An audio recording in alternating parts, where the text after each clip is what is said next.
All right. Good evening, everyone. Thanks for joining me. This is Melissa. This is my pro-life channel. If you like it, subscribe. If you don't have to watch. So we have another book, and this is by Dr.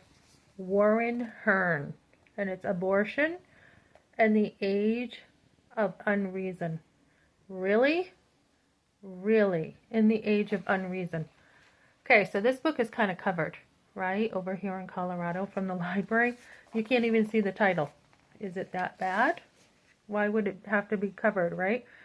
So, I was going to talk about this book. I did not get to read it yet. So that's going to have to wait a little bit until I get into it. But I was talking to a girl tonight instead. And I was talking to her.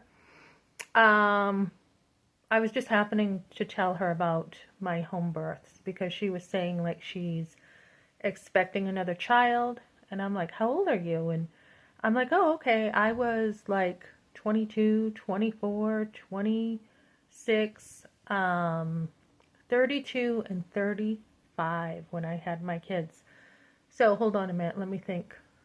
Yeah. Yep, that's right. So I'm like, okay, so 35, that was a lot harder for me than when I was younger, right?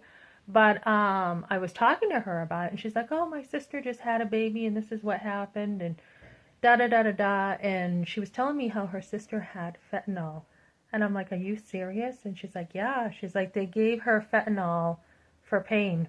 They gave her 2 doses, twice, 2 intermissions of it, and she actually like just lost her mind. She just like I mean, it was just too much. She wasn't even there.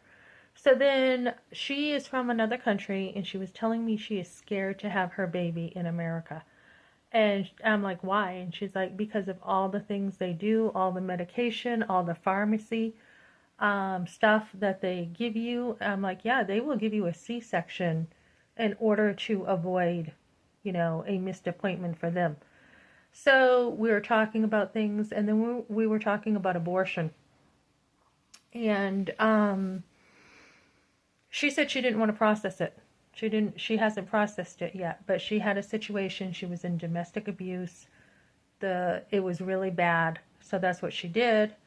And I was talking to her about it, and I said, there's post-traumatic stress from this. And she's like, yep. And I go, what you just said about the doctor being invasive, that is one of the post-traumatic things you will go through where you don't like going to a doctor. And she's like, nope, I don't. It's a protective shield, guys.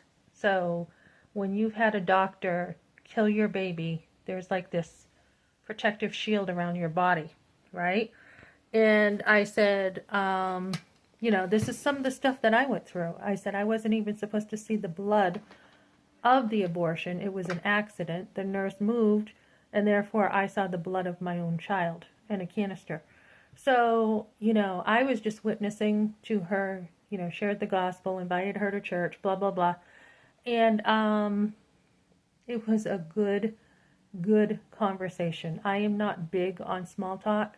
I like to get to the heart, of the matter, the meat and potato, and just be able to help people in that way. So I was telling her, you know, um, about my first birth and how I had the epidural, how I had no idea what I was doing, and when I went to push, I couldn't even feel like the contractions to push.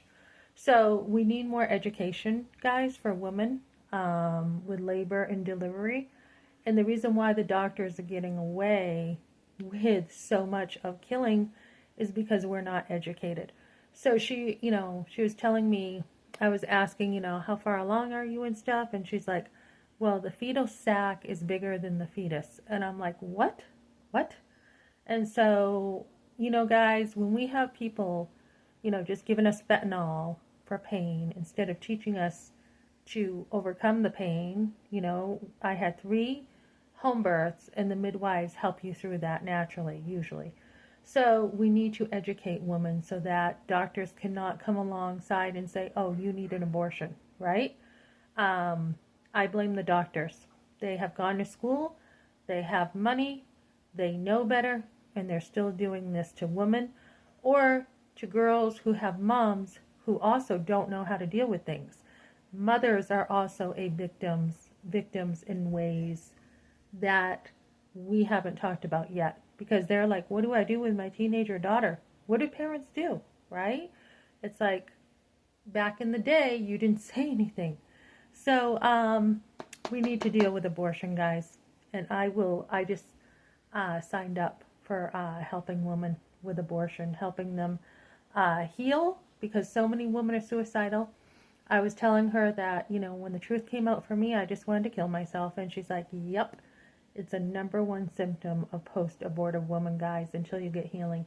So I will be serving with helping women with my story and helping other women heal from abortion now, guys. Okay, thanks for joining me.